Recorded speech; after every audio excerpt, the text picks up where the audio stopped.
In this video, you'll see actionable insights from predictive and generative AI that offer hope that AI has the power to reduce poverty rates. Our problem framing is what can national governments do to reduce poverty rates? Because the OECD defines poverty rate as living on an income less than half the median household income in your country, we've elected to restate the problem as what can national governments do to move low-income households closer to the median. In this product demonstration, you'll see us test the hypothesis that investing in education and removing barriers to digital service trade can help. You'll also see us test whether the process we're about to demonstrate is able to find actionable policy insights quickly at scale. While we produced many interesting insights and visualizations along the way, as a culmination to the work, we prepared a web application hosted in DataRobot where policymakers can run what-if scenarios and chat with official OECD reports using natural language. Here you see me launching the web application from my list of applications in DataRobot. When you select a country and an age group, you see the historical trend in poverty rate in the bar chart on the right. These 4 sliders are the 4 most critical features that drive poverty rate. When you select a new country, the sliders populate with the most recent values. This allows you to do a what-if analysis by slightly nudging the sliders in either direction. What if the US spent slightly more on R&D in higher ed, while also spending more of GDP on elementary and secondary education? What if Latvia took similar steps? The user inputs are routed to a machine learning model and a prediction is returned. That prediction is then plotted in a different color alongside the other bars. This is how a policymaker can interact with a sophisticated machine learning model in a user-friendly way. The policymaker can also ask questions grounded in OECD reports and facts. LLMs are great at synthesis and summarizations. Let's ask a comparative question, such as, compare the educational systems in the US and Sweden, focusing specifically on differences in government funding.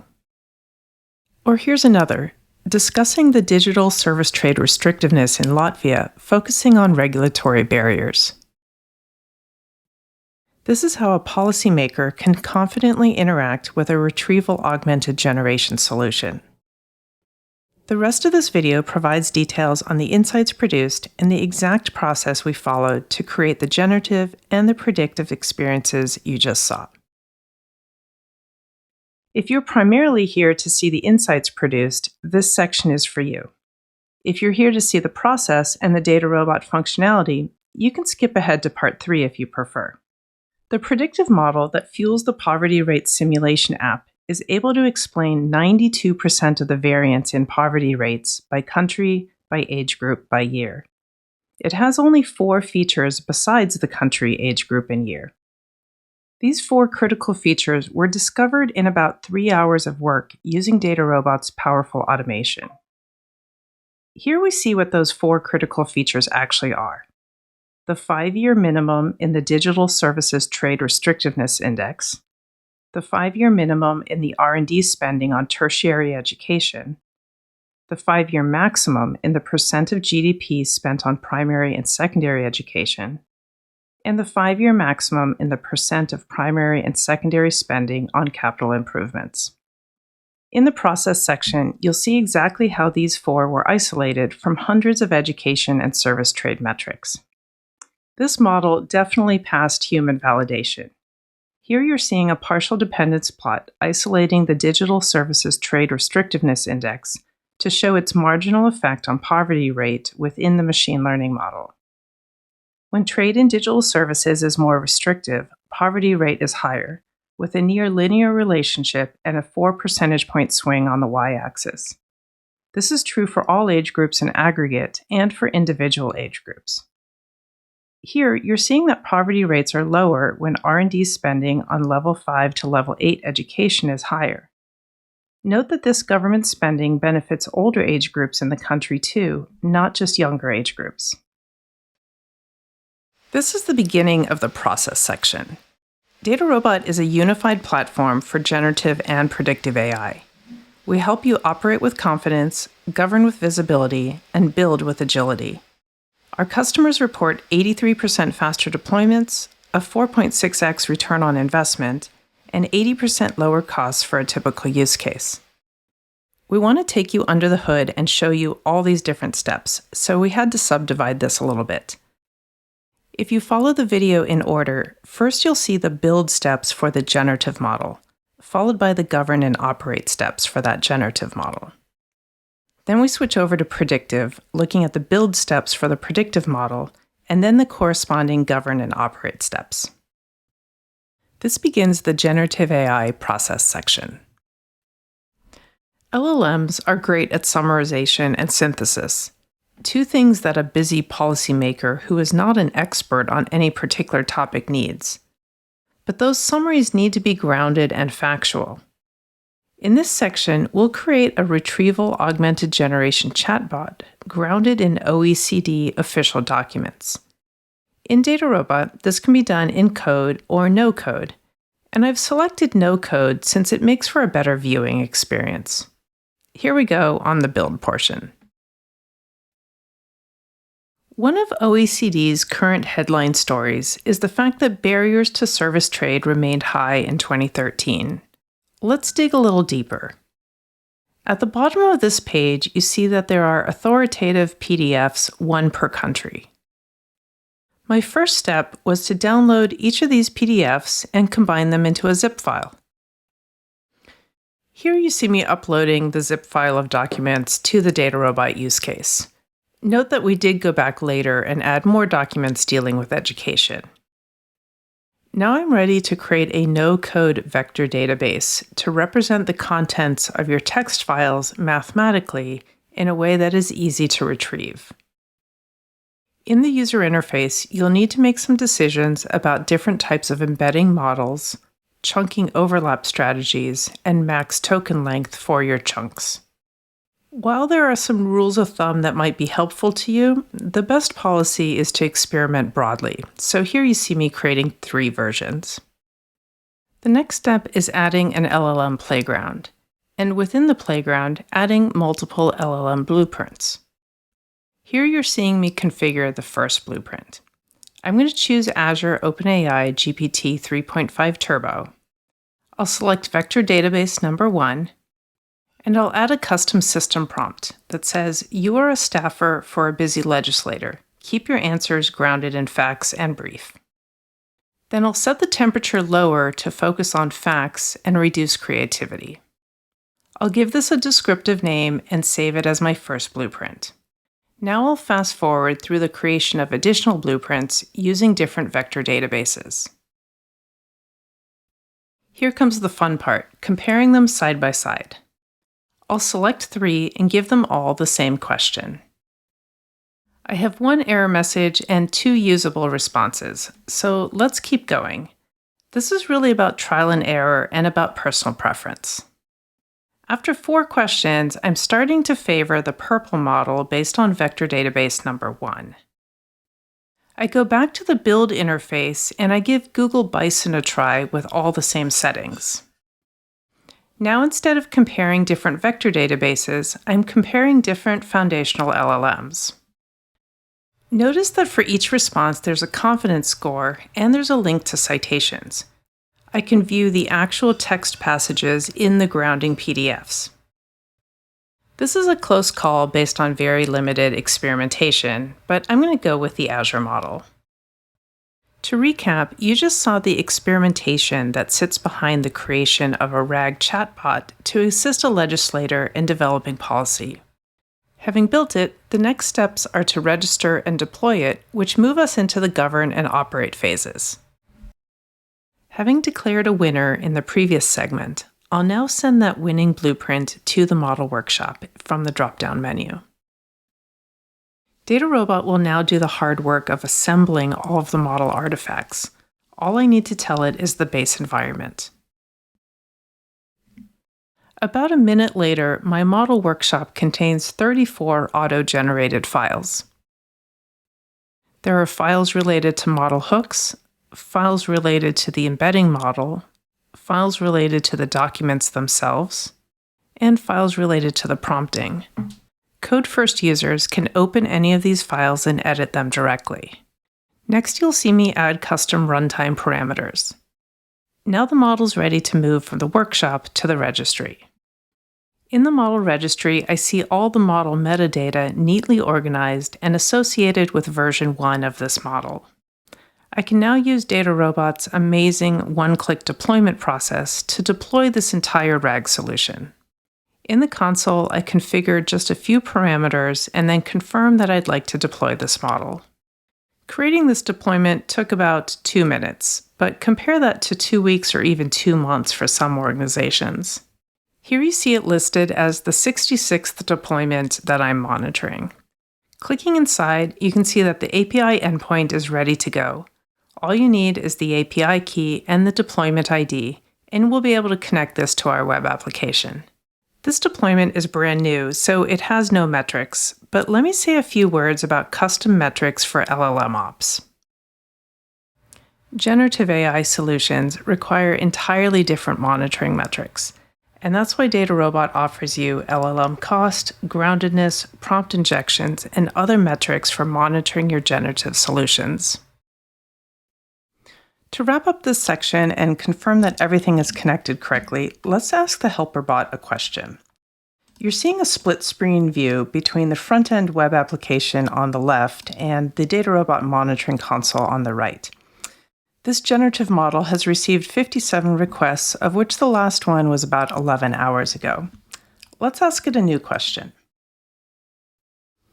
Here we have a nice response to our question about comparing government spending between the US and Sweden, which is grounded in references from the Swedish OECD documents. You can see that the last prediction was a few seconds ago, and if I refresh my metrics, we do see 58. Everything checks out. This begins the Predictive AI process section. This section covers the 5 essential steps in the build process for the predictive model, starting with the raw datasets from OECD. The poverty rate is contained within the income distribution database. Our possible predictive features come from the digital STRI and 2 different educational finance indicator tables, also obtained from OECD. Here you see me importing the 4 raw CSV files into a use case folder in DataRobot. Next, I'll add a DataRobot hosted notebook.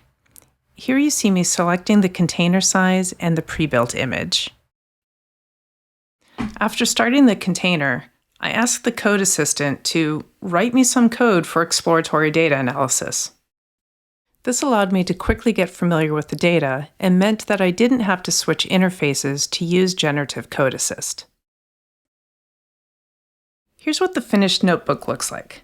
We prepare the poverty rate target data, the numeric data from the digital STRI, and the education data from 2 different files.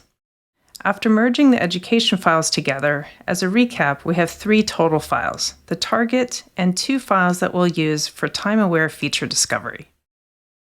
Feature discovery is a powerful automation routine whereby you define the relationship between datasets, the feature derivation time windows, and the aggregations to be created.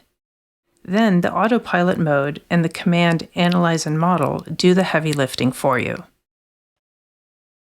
The automation routine is now orchestrating all the processes you see here at 3x speed.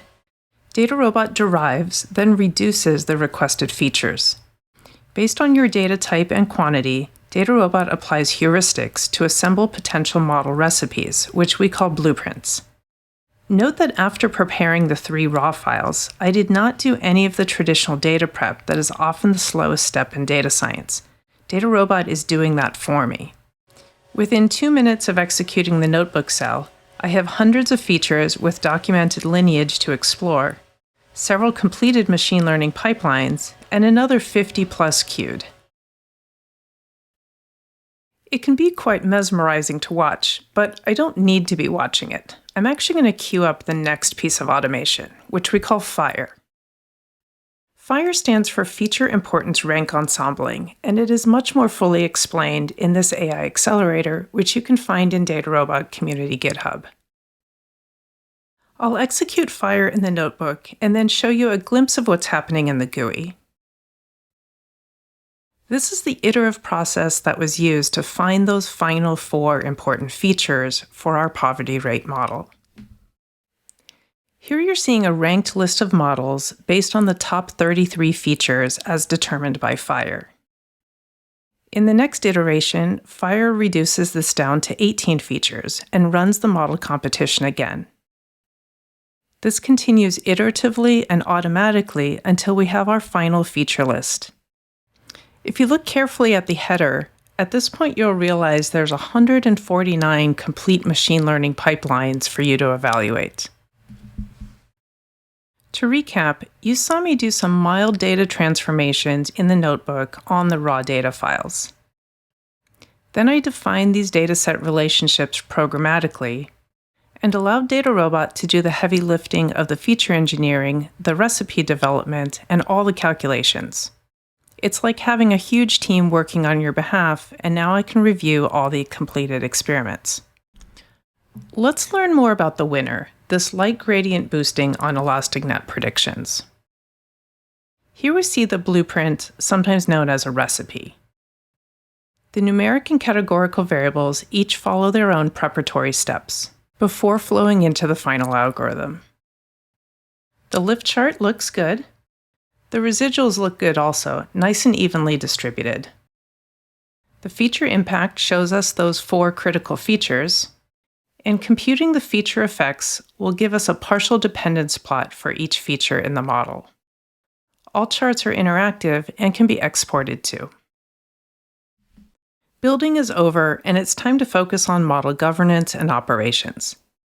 This section will show you how we register the model, produce documentation, deploy it to an endpoint, do some batch scoring, and connect it to the live web application. Not shown in the build section is that we removed some countries with excess missing data and reran the project, and that's why our current top model now explains 92% of the variance. To register this model, I'll select Model Actions and then Register Model. I fill in some of the name and tag fields and click Register Model. This is the standard layout for the model registration metadata, whether predictive or generative, whether it was built with DataRobot or built with other outside tools. A standardized approach to model registry like this one allows you to have visibility into all the AI across the entire organization, no matter who built it or where it's currently running. Another great piece of automation is the automation of documentation. Let's request the documentation for our compliance team now. Of course, this works for DataRobot models, but it works for non-DataRobot models too, saving data scientists huge amounts of time writing and formatting charts. Once the model is registered, you can use our one-click deployment. In many organizations, this step takes weeks, if not close to a month. I configure a few parameters, most of which can also be changed after you deploy, and click Deploy Model. Once again, automation kicks in to abstract away low-level infrastructure tasks and orchestrate the complete process of setting this up with auto-scaling on a new prediction server. The new deployment is now one of 65 that are actively monitored and managed in the DataRobot console. This is the same deployment in the console, but it's a few days later, so there's been a little bit of activity. On the Service Health tab, you see the combination of batch usage, which creates a spike, and real-time usage, which creates a small wiggle. Both of these options are accessed from the Predictions tab. First, let's do a batch. I'll upload a local file, wait for DataRobot to validate it, then score it, and then download my results. The header reports that the last prediction was a few seconds ago. This menu allows me to access Prediction API scripting code for batch or real-time in Python or curl. All you need to embed this in your web application is your API keys and this deployment ID.